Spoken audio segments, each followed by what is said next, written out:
ठीक है, अब ये मैंने आपको बता दिया, बाहर जाएगा तो एक्सोसाइटोसिस, अंदर आएगा तो एंडोसाइटोसिस, यहीं पे स्टक हो गए हम तो। There are three general types of endocytosis. ठीक है, अब endocytosis which is the taken up in the cell, these are of three types. Phagocytosis है, pinocytosis है, and the receptor mediated endocytosis है. ठीक है, phagocytosis में क्या होता है बच्चे, जो सेल मेम्ब्रेन होता है ना, उससे दो सेटोपोड्स बन जाते होते हैं और कोई भी जो मटेरियल होता है that is being taken up, ठीक है, और फिर वो अंदर आ जाता है। एंडोसाइटोसिस में सारे के सारे वेसिकल्स जो हैं वो इनसाइड द सेल्स आएंगे। ठीक है, ऐसे सेटोपोड्स बनते हैं उस अंदर, द होल जो भी आपके जो स्ट्रक्चर होता है, जो पार्टिकल होता है, it is been taken inside the cell और एक वैक्यूल सा बन जाता होता है which is surrounded by this membrane। ठीक है, और पिनोसाइटोसिस में क्या होता है, फिर क्या होता है, ये एक आपकी इन्वेजिनेशन बन जाती है within the cell membrane. इसमें क्या होता है, सूडोपोड्स बन रहे थे, इनमें इन्वेजिनेशन बन जाती होती है इस तरह से। ठीक है, और फिर वो एक साइकिल की फॉर्म में इट इज बीन, ये जो भी मटेरियल होते हैं, जो भी आ रहे होते हैं, उसको हम इनसाइड ले लेते होते हैं। और जो आपका तीसरा वाला है बच्चों, उसमें क्या हो रहा होता है, उसमें क्या हो रहा होता है, उसमें क्या होता है कि रिसेप्टर और लिगेंड वाला सिस्टम हो जाता है। रिसेप्टर होता है, उसके साथ आके कोई भी एक लिगेंड लग जाता है, जो भी स्पेसिफिक मॉलिक्यूल होता है उसके साथ आके लग जाता होता है, and then it is being taken inside. वहीं पे फिर इमेजिनेशन बनती है और वो मॉलिक्यूल जो होता है वो फिर अंदर चला जाता है। ठीक है, एक में सूडोपोड्स आगे जा रहे होते हैं, इसको फैगोसाइटोसिस कहते हैं।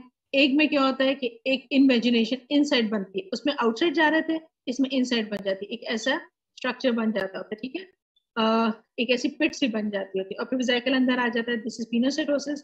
और इसमें क्या होता है, इसमें रिसेप्टर के साथ बाइंड करता है कि कोई मॉलिक्यूल, लेकिन कहते हैं, फिर एक वेसिकल बन जाते हैं, ठीक है ना, इनसाइड। इसी तरीके से अगर कोई वेसिकल अंदर से बच्चों बाहर जा रहा होगा ना, तो वो वेसिकल आएगा आगे साथ, वो मर्ज हो जाता है सेल मेम्ब्रेन के, और फिर जो भी उसके अंदर इंग्रेडिएंट्स होते हैं, दे आर एक्सपेल्ड आउटसाइड।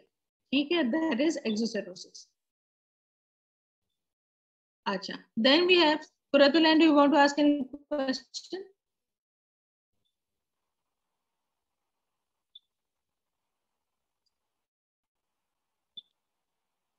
बच्चे स्टूडियोपोड्स वैसे तो होते हैं, लेकिन आपके जैसे न्यूट्रोफिल्स हैं, आपके मैक्रोफेजेस हैं, वो अगर कोई फॉरेन मटेरियल आ जाता है अंदर, तो फिर हम उसको कैसे टेकन अप करेंगे?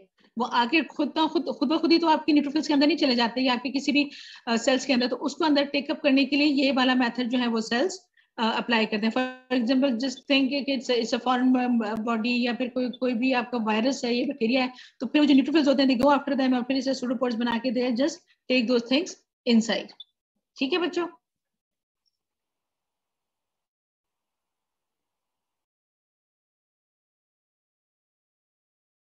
हाँ जी, हाँ, बाहर की तरफ जाते हैं, सोडोपर्स एक्सटर्नल साइड बाहर की तरफ निकलते हैं, और इसमें होता है कि पिट अंदर की तरफ बन जाती होती है, सेल मेम्ब्रेन अंदर इमेजिनेशन करके, अंदर इमेजिनेट करके, और फिर वैक्यूल अंदर की तरफ बना लेती होती है।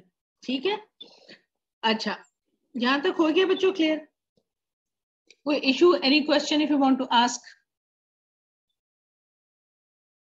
Up till now, anything regarding the cell membrane? कोई चीज जो आपको समझ ना आई हो आज तक के?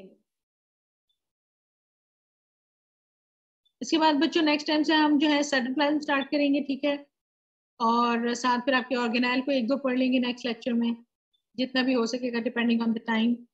और अभी फिर आपकी क्लास जो है वो डॉक्टर आमना ले लेंगी, वो आपको थोड़ा सा प्रैक्टिकल बताएंगी, साथ ही जैसे मैंने लेक्चर हुआ करेगा, साथ ही आपकी प्रैक्टिकल की क्लास भी हुआ करेगी। ठीक है, I will give you a 5 minutes break. ठीक है, उसके बाद आप लोगों की जो है डॉक्टर आमना क्लास ले लेंगी, और फिर आप लोगों ने जो है ना उनके साथ अपना कंटिन्यू करना। ठीक है, सारे बच्चे जो है वो बुक्स खरीद लें अपनी अपनी। Like Hussain is your book, you need to buy that. और उसके बाद आपका जो भी, अगर कोई सी आ रही है, जी आ रहा है, तो आप लोग का बच्चों व्हाट्सएप का कोई ग्रुप है? Yes ma'am. ठीक है, अगर आप लोगों को ये लेक्चर्स जो है ना, मैं आपके वहाँ पे आपके साथ शेयर कर लिया करूंगी, तो आप लोगों को ताकि यहाँ से भी हेल्प मिल जाए। और बाकी rest you can obviously you need to buy the book as well, और वहां से भी आपने साथ साथ पढ़ते जाना है। और उसके अलावा you also need to purchase a practical notebook. एक प्रैक्टिकल नोटबुक एक सिंपल, आपने एक साइड पे लाइंस होंगी, एक साइड पर आपका प्लेन पेपर होगा, वैसी वाली प्रैक्टिकल नोटबुक ले लेनी है। और फिर आपको जो जो डॉक्टर आपने बताएंगे वो आपने उसी हिसाब से करना है। और इस बात की बच्चों कंप्लेन करना बंद कर दें कि हम बुक्स कहाँ से लेंगे, हम प्रैक्टिकल नोटबुक्स कहाँ से लेंगे, वो आपका हेडेक है, वो आपका प्रॉब्लम है। ठीक है, कोविड के हालात से we all are passing through it, we are also managing it with a lot of difficulty, लेकिन but still we all are trying our best. तो आपको भी कोशिश करनी चाहिए कि जो आप अपने एंड पे कर सकते हो वो करो, जो हमारे एंड पे एफर्ट हो सकता है वी आर डूइंग दैट। ठीक है. So you all need to understand that कि इस किस्म की प्रॉब्लम्स तो आएंगी सही, बट लेकिन वो आप लोगों को खुद देखनी है. जहां तक हमारा ताल्लुक है, we are here to help you out at every step whatever we can do. But जहां तक पढ़ने का ताल्लुक है, वो आप लोगों का अपना हेडेक है. वो आप लोगों ने कैसे पढ़ना है, कहाँ से पढ़ना है, बुक्स कहाँ से लेनी है, इतनी रिस्पॉन्सिबिलिटी आपको खुद लेनी पड़ेगी. आप जाहिर छोटे बच्चे नहीं हो, आप लोग एडल्ट्स हो. You can go to the big city and you can purchase your things. ठीक है. बाकी a lot of books are also available online. आप वहां से भी परचेज कर सकते हैं. लाइक हुसैन को आप आई एम श्योर ऑनलाइन भी ऑर्डर कर सकते होंगे. आप उसको चेक करें. आई थिंक पैरामाउंट बुक्स वगैरह या कहीं से वो अवेलेबल हो जाएगी. अगर आप मैं क्योंकि बिकॉज मैंने भी 1-2 बुक्स जो है वो पैरामाउंट से ऑनलाइन ऑर्डर करके मंगाई. हिस्टोलॉजी की बुक्स की मैं बात कर रही हूँ. तो ऑनलाइन भी डिलीवरी हो जाती है घरों पे. आप अपना एड्रेस लिखेंगे, सीओडी करेंगे, बुक आपके पास आ जाएगी, आपने पैसे दे देना. कोई मुश्किल नहीं है आजकल के जमाने में. और कोविड में तो बेस्ट यही है कि बजाय इसकी कि आप लोग बाहर जाके परचेज करो, ऑनलाइन घर पे ऑर्डर कर दो. हर चीज घर पे आ जाती है. ठीक है. कुछ पूछना चाह रही है कुरत लेना?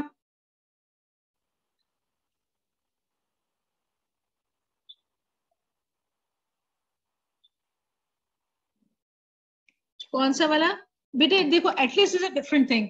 और जो टेक्स्ट बुक है ना, वो एक सेपरेट चीज होती है. एटलीस्ट ना बेसिकली आपको प्रैक्टिकल में यूज होता है. उसमें आपकी सारी अच्छे अच्छे फिगर्स दिए हुए होंगे, जिसको आपने देख के डायग्राम बनाना सीखना है. एक चीज. और उसमें वैसी तकरीबन तस्वीरें होंगी जैसे कि आपको स्लाइड के अंदर दिखाई देती हैं. ठीक है. तो एटलीस्ट भी होना चाहिए आपके पास हिस्टोलॉजी का, और साथ आपके पास एक आपकी टेक्स्ट बुक भी होनी चाहिए, जो कि लाइक हुसैन आपकी टेक्स्ट बुक है. और जो डिफोरिस है वो आपका हिस्टोलॉजी का एटलिस्ट है, जिससे आपने देख के डायग्राम्स ड्रॉ करनी है. ठीक है.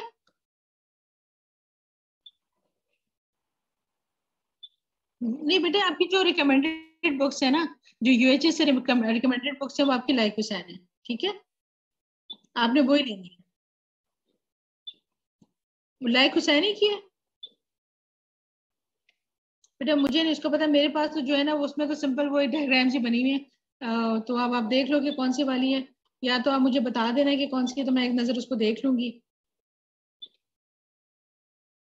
तो बाकी ये है कि आप लोग बुक्स जो हैं वो ऑनलाइन भी के मंगा सकते हैं. So make those books available for you. ठीक है. तो ताकि आप लोगों को फिर आगे पढ़ने में प्रॉब्लम ना होगा. आगे आपके हमने टेस्ट भी लेने हैं, और साथ साथ आपकी क्लासेस भी चलती रहेंगी. प्रैक्टिकल होता है, जिसमें आपको स्लाइड्स बताई जाएंगी. जो आप हिस्टोलॉजी की स्लाइड प्रैक्टिकल में करोगे, उसका एग्जाम सेपरेट होता है. थ्योरी का एग्जाम सेपरेट होता है, वो आपके पेपर में आती है. उसके ऊपर आपका वाइवा भी होता है. और जो प्रैक्टिकल होता है, उसमें आपको स्लाइड्स दिखाई जाएंगी. जो स्लाइड आपने आइडेंटिफाई करनी होगी अंडर द माइक्रोस्कोप. ठीक है. एग्जाम में आपकी 10 स्लाइड्स आती होती हैं. You need to identify them on your own. ठीक है बच्चों. सो आज के लिए इतना ही है बच्चों. ठीक है. तो पढ़ाई करते रहें अपना. जो आपको कहीं भी प्रॉब्लम आती है, you can always ask me.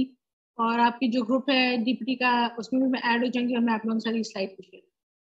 ठीक है बच्चों. ओके. मैम अल्लाह हाफिज. अल्लाह हाफिज मैम. अल्लाह हाफिज मैम.